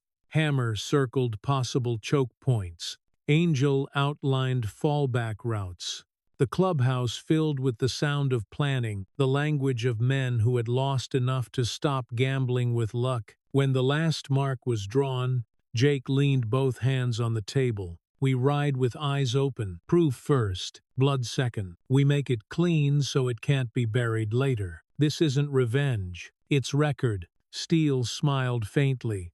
"You always talk like a soldier trapped in an outlaw's jacket." Jake looked back at him. "Maybe it's the only way both sides win." The projector flicked off. The room fell into darkness, broken only by the light leaking under the blinds. Outside, dawn was beginning to peel away the night. Engines started, one after another, low and heavy, like the growl of a single creature waking up. Jake checked the watch on his wrist. No numbers, only time. He looked once more at the maps, at the box, and at the horse. Then he put his helmet on and felt the world narrow to the sound of his own breath. Angel caught his arm before he reached the door. "You think they'll expect you?" "They'll expect a fight," he said. "They won't expect the truth." He stepped into the cold, the air sharp with fuel and promise. The wolves waited, lined and ready. Chrome, dripping with rain. Steele gave a short nod. Jake swung his leg over the bike. "When the light hits 1247, he said into the comm, "we bring daylight with it." The engines roared as one. "We ride," Jake said. The wolves answered with fire. Dawn broke like a wound across the sky. Pale light bled through the clouds, turning the world at 1247 into a place that looked half alive. The depot crouched behind its chain-link fence, its walls sweating rain, its cameras slow blinking, like tired eyes. Jake knelt in the shadow of a delivery truck, one hand on the mud, counting the guards' movements. Ghost whispered from behind the lens of his optic. 3 guards, 1 at the gate, 2 inside. Changeover in 90 seconds. He nodded. "We go on the shift. No noise, no light, no mercy." The iron wolves stood ready. Black bikes crouched in silence. Their engines breathed heat but no sound. Tommy Steele rested a gloved hand on his helmet. "Say the word, Reaper." Jake checked his watch. Then the rising light. Move. Hammer cut the fence with one clean twist. Snake slid through first, body angled like a blade. Ghost followed, carrying a small case of tape and fiber. Jake entered last, his boots silent against wet concrete. The warehouse exhaled air that smelled of solvent and electricity. Inside, the corridors were long, the light weak, and the noise minimal. Every footstep sounded like a secret afraid to be told. Jake steered right. Hammer moved to the side hall, eyes sharp. Ghost peeled a strip of matte tape and pressed it over the first camera lens. The red indicator blinked once, then went blind. Jake reached the break room doorway and froze. Two guards stood near a flickering TV, arguing softly about a card game. Their weapons rested on a crate beside them. He waited for one of them to reach for the coffee pot, then stepped forward. His elbow struck the first throat. The second turned just in time to see a shadow and nothing more. The sound that followed was the quiet collapse of defeat. Zip ties hissed shut. Ghost dragged the bodies gently into the dark. Room clear, he whispered. They moved deeper. A low hum came from the far end, the sound of servers. Jake followed it into a smaller office. On the desk sat an open ledger and a badge pinned under a paperweight. The number matched one in their photos. He felt the familiar pulse of proof, steady and cold. Ghost. Jake said, "You're up." Ghost connected a portable drive to the main hub. Lines of data filled his screen, endless and ugly. They've logged payments to half the city, patrol routes, drop shipments, badge IDs. The ledger is their gospel. Jake scanned the room, fingers tracing the edges of the wall. One section felt wrong. Smooth metal beneath a thin layer of paint. Panel, he said. Hidden compartment. Ghost found the latch. The wall split open. Inside sat a small server stack glowing green and a cash box sealed with red tape. Jake broke the seal. Inside were prepaid cards, phone sims, and a Polaroid. Gold Tooth's ring, its bird wings spread wide. Across the bottom, a single word was scrawled in pen. Reminder. Jake's jaw tightened. "We have him." Ghost nodded. "Uploading everything to Angel's feed now. The drones are in position." Through his earpiece, Angel's voice came steady. "I have your visuals. The city's asleep for 5 more minutes. After that, we light the fuse." Jake exhaled once. "Hold. We set the stage first." He checked the corridor, then turned to Hammer. "Barricade the west door. Steel, your men cover the alley. Snake, sweep the drawers. Anything that looks like paper with a soul. Bag it." They moved without word, trained and silent. The wolves had done this before, but never for truth, only for survival. This felt different. This felt earned. Jake stood over the evidence table, the Polaroid between his fingers. For a second he saw Emma's drawing, the bird ring, the number 1247, blurred by the pencil lines of a child's memory. Now it was here, real, tangible, proof of nightmares made visible. Then the radio cracked. A voice slid through the static, smooth and familiar, like a knife remembering blood. "You have something of ours," it said. "We have something of yours. Trade like civilized men." Ghost's eyes widened. Unsecured frequency. "He's hijacked local comms." Jake didn't blink. "You're late," he said, voice low. "We already took daylight." A short laugh. "Then take the rest." Outside, an engine roared. Headlights burned through the fog, stopping just short of the fence.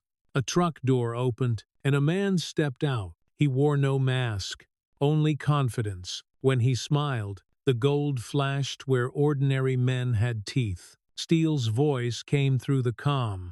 "Reaper, we have company. Your friend brought half a platoon." Jake watched through the office blinds. "Let them watch. That's why we brought the camera." Angel's voice returned. Breathless. Feed armed. Going live in 3, 2. The drone above the depot dipped, its lens tilting down to catch the scene. The man with gold teeth standing in the open, the guards behind him, the wolves inside the warehouse, and Jake at the center. Live, Angel said. The city woke up to truth. Every camera inside the depot mirrored to every drone, every face, every badge. Every movement streamed across dozens of hidden channels. Ghost sealed the drives in red tape, scrawled names, times, and custody tags in black ink, then locked them into a padded bag. Outside, Goldtooth tilted his head. You really think a video makes you clean? You're still a thief. Jake stepped into the doorway. Unarmed. Not today. Today I'm the mirror. Goldtooth's smirk faltered. He raised a hand to signal his men. The same instant, Ghost flicked a switch. The depot router died. Lights dimmed. Silence expanded. Then the microwave in the break room screamed, an awful metallic howl, sharp enough to make men flinch. Sparks lit the corridor. The guards outside jumped back, shouting orders they didn't understand. Now, Jake said, Steel and the wolves hit the west door, shoving it outward. The impact rattled the frame, knocking the gold grin a step backward. Angel's drone caught it all. The panic, the confusion, the flash of the ring, the fear of being seen. Ghost restored power. The building hummed again, but now the microphones were alive too. Every order, every curse, every command to fire or hold was broadcast live. Jake raised his voice, calm and clear. The girl is safe. The mother is safe. The proof is sealed. Leave this place, and you might still have a name. For a heartbeat, no one moved. Then Pride did what Pride always did. Goldtooth's hand dropped toward his holster. Steel slammed the door into him again. The blow wasn't fatal. It was final. The man stumbled, caught himself, realized too late he'd been filmed from 3 angles. The ring glittered once more before the lens. Perfect. Undeniable. Angel, Jake said. Send it all. Her voice cracked with adrenaline. Uploading. Every feed. Every outlet. The world just saw him. Good. Jake turned. Wolves. Fall back. Proof over pride. They moved fast, but not frantic. The drives were sealed, the evidence secured. Hammer killed the microwave with a kick that sent smoke into the hall. Ghost restored the router for the last time, leaving it to record its own ruin. They exited through the east gate, engines already warming. Steel mounted his bike, eyes gleaming under the gray light. You've just written history, Reaper. Not history, Jake said. A verdict. The engines started together, a wall of sound breaking the morning apart. The wolves rolled out of the depot, their path slick with rain and truth. Behind them, Angel's drones hovered high, capturing the chaos below. The shouting guards, the man with the gold smile screaming at a camera that would not forget him. Jake didn't look back. The feed still streamed. The city still watched. He opened the throttle, felt the engine rise beneath him, and aimed for the horizon. They can only run from it, he said into the calm, voice calm and final. He rode toward the place where proof stops being a picture and starts being a verdict. The morning after the storm felt strange, like the world had forgotten how to make noise. The city breathed, but quietly. Jake rode at the head of the wolves, down a road slick with light rain, his engine steady, his eyes clear. Behind him, Angel's drone hummed above like a guardian that refused to sleep. By the time they reached the clinic, the clouds had thinned to a washed-out silver. The sign on the door still said closed, and the old wood smelled faintly of bleach and coffee. Doc stood by the counter, one hand on a pot that had already gone cold. Inside, Maria and Emma were on the couch under a blanket.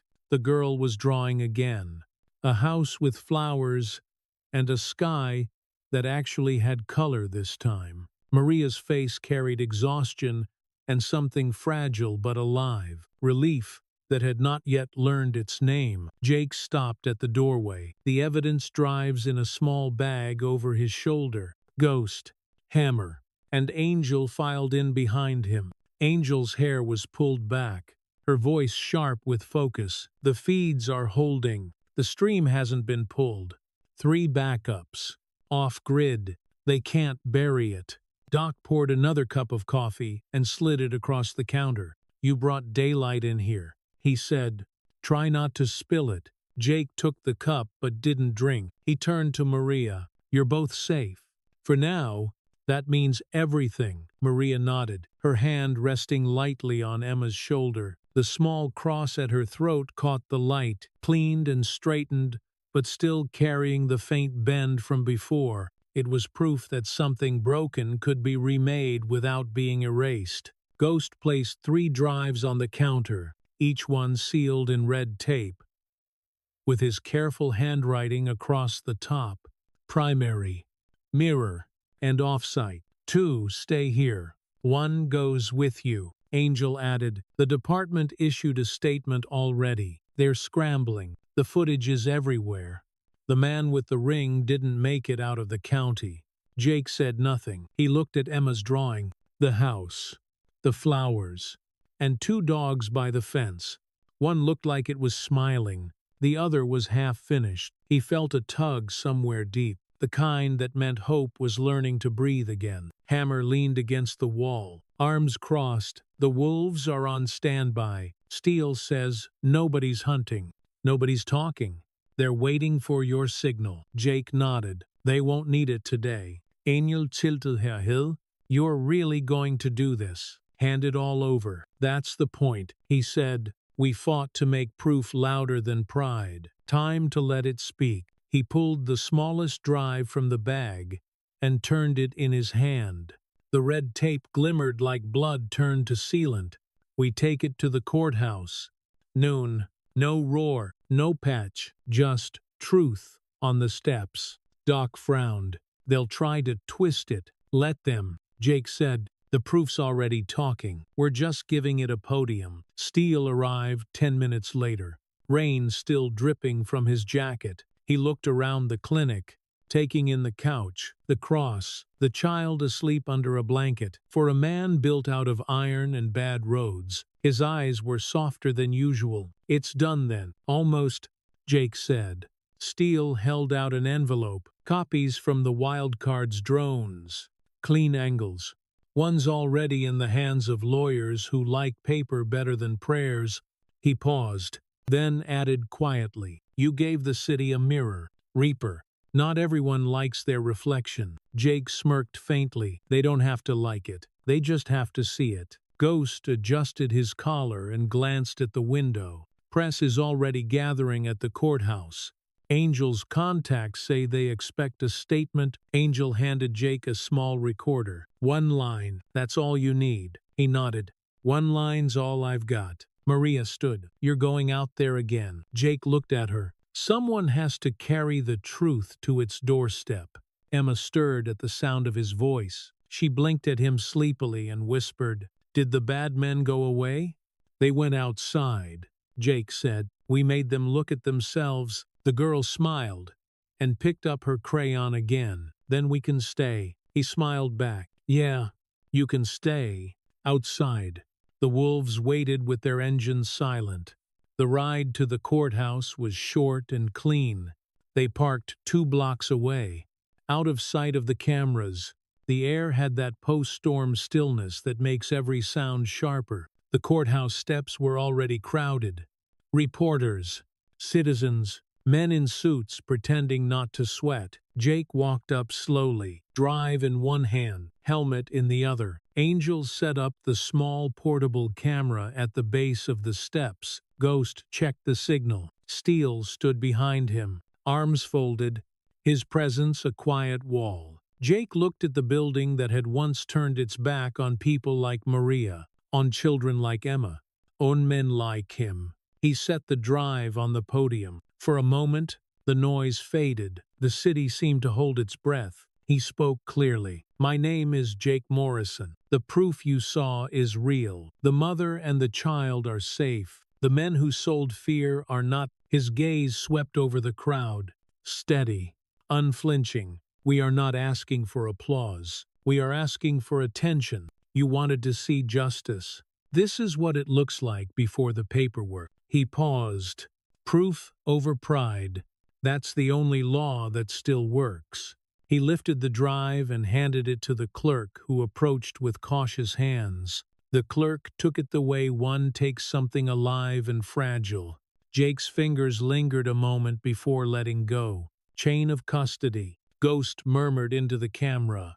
"Witnessed and recorded." The reporters shouted questions, voices tumbling over each other like static. Jake ignored them. He turned away from the podium and walked down the steps, boots striking stone.